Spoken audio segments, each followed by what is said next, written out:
திரு பொங்கலூர் மணிகண்டன் அரசியல் விமர்சகர் இணைந்திருக்கிறார். வணக்கம் திரு பொங்கலூர் மணிகண்டன். டிடிவி தினகரனுக்கு காலம் பதில் சொல்லும் அப்படின்றாரு கூட்டணியில் சேர்த்துக்கிறதுக்கு. ஆனால் ஓபிஎஸ் திட்டவட்டமாக மறுக்கிறார். ஏன்? எதையுமே அரசியல் அவசரப்பட்டு முடிவெடுக்க முடியாதுங்க, யோசித்தா முடிவெடுக்கணும்.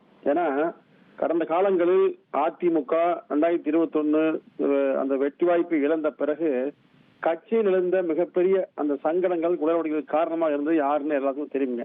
அதாவது மிகப்பெரிய நெருக்கடியை கட்சிக்குள் உருவாக்கி ஒரு 3 ஆண்டு காலம் தொடர்ந்து தமிழ்நாட்டு மக்களே விவாதிக்கிற அளவுக்கு ஒரு சூழ்நிலை உருவாக்கியவர்கள் யாருன்னு தெரியும். எனவே அவர்களை உடனடியாக நம்பிவிட முடியாது.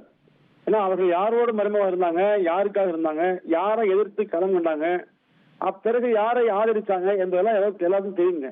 எனவே அவர்கள் ஒரு உறுதியான நிலைப்பாட்டில் இருப்பார்களா என்கிற நம்பிக்கை அதிமுகவில் தொண்டர்களுக்கே இல்லை. இப்பதான் கட்சி ஒரு சீரா போயிட்டு இருக்கு, எந்த குழப்பமெல்லாம் போயிட்டு இருக்குது.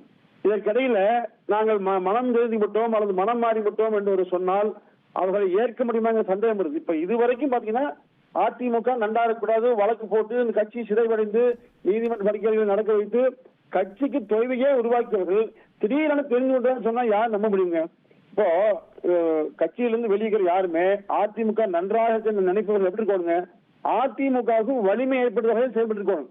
ஆனா அதிமுகவை சிதைப்பதற்கும் அழிப்பதற்கும் எதிரிகளோடும் துறையோடும் கைகோர்த்து கொண்டு இந்த கட்சியை பலகீனப்படுத்துவதோடு கைகோர்த்து கொண்டு செயல்படக்கூடியவர்கள் செயல்பட்டவர்கள். இப்போ அவங்க திமுகவோடய எங்கேயோ கூட்டணி அமைக்கலையே, அவங்க அதிமுக பக்கம் தானே வர்றாங்க. ஒண்ணு எங்களை கட்சியில சேர்த்துக்கங்க, இல்ல கூட்டணியில சேர்த்துக்கங்கன்றதானே அந்த குரல். நீங்க திமுகவோடு போனாங்கன்னா அவருடைய சுயரம் வெளிப்பட்டு பயப்படுறாங்க. இது வரைக்கும் மறைமுகமாக தான் இருந்தாங்க. நீங்க சட்டமன்றத்திலேயே திரு ஓபிஎஸ் அவர்கள் 16 எம்எல்ஏக்களை வைத்துக் கொண்டு அதிமுக ஆட்சியை கவிழ்ப்பதற்கு முயற்சி சொன்னாங்க. இப்போ அன்றைக்கு உண்மையிலேயே நடந்திருந்தா ஆட்சி போயிருக்க முடியுங்களா? அப்போ அவர்கள் நோக்கம் என்ன பாருங்க, அவர் நோக்கம் அதிமுக நன்றா இருக்கணும் இல்ல, எங்களுக்கு பதவி வேண்டும், எனக்கு வேண்டும், நான் பதவியில் இருக்கணும் என்கிற அந்த ஒற்றை நிலைப்பாட்டில் செயல்றாங்க. இதுதான் அதிமுக மத்தியில மிகப்பெரிய ஒரு கொந்தளிப்பு உருவாக்குச்சுங்க. இப்போ எவ்வளவு நெருக்கடி கொடுத்தாங்க? நெருக்கடியா 1ஆ 2ஆ தொடர்ந்து ஒவ்வொரு நாளும் நீதிமன்றத்தில் வழக்கு தீர்ப்பு வழக்கு தீர்ப்பு மாறி மாறி மாறி மாறி ஒவ்வொரு நாளையும் படபடப்புல பதற்றத்திலேயே அதிமுக இருந்தது.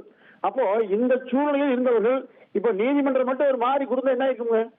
அப்போ ஒட்டுமொத்த அதிமுக தொண்டர்களும் எடப்பாடியா என்கிற ஒற்றை தலைவனை நம்பி இருந்த காரணத்தால் அந்த இயக்கம் இன்றைக்கு மிகப்பெரிய வலிமையோடு எங்களுக்கு வாய்ப்பை உபயோகிக்கிறது. இப்ப நீங்க விஜய் அழைக்கிறாங்க, சீமா அழைக்கிறாங்கன்னா அப்ப இந்த அளவுக்கு அழைக்கிறத கட்சி வச்சுக்க முடிஞ்சுதுங்க. ஆனா இவர்கள் வெளியில சென்று கட்சியை பலகீனப்படுத்தி எல்லாமே செய்யவிட்டு இப்பொழுது நான் இன்னொரு செய்தி சொல்றாரு, அவர் இன்னும் தனி கட்சி தொடங்கல அப்படின்றாரு. அப்போ தனி கட்சி தொடங்கினா சேர்த்துக்க வாய்ப்பு இருக்கு, அந்த பொருளா? இல்ல, அதாவதுங்க தனி கட்சி அல்லது தனி கட்சி துவங்கல அதெல்லாம் பேச்சே அல்ல.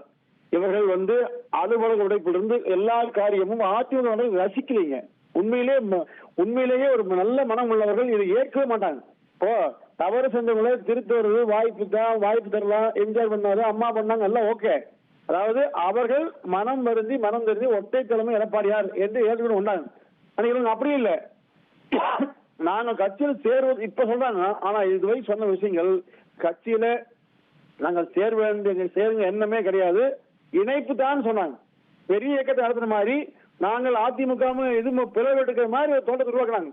அப்ப தமிழ்நாட்டு மக்கள் மத்தியில் அதிமுக 2 பெற்றுவிட்டது, பிரிந்திருக்கிறது என்ற செய்தியை திரும்ப திரும்ப திரும்ப சொன்னவங்க. எனவே இது ஒரு மன்னிக்க முடியாத ஒரு குற்றம் என்பது உண்மை.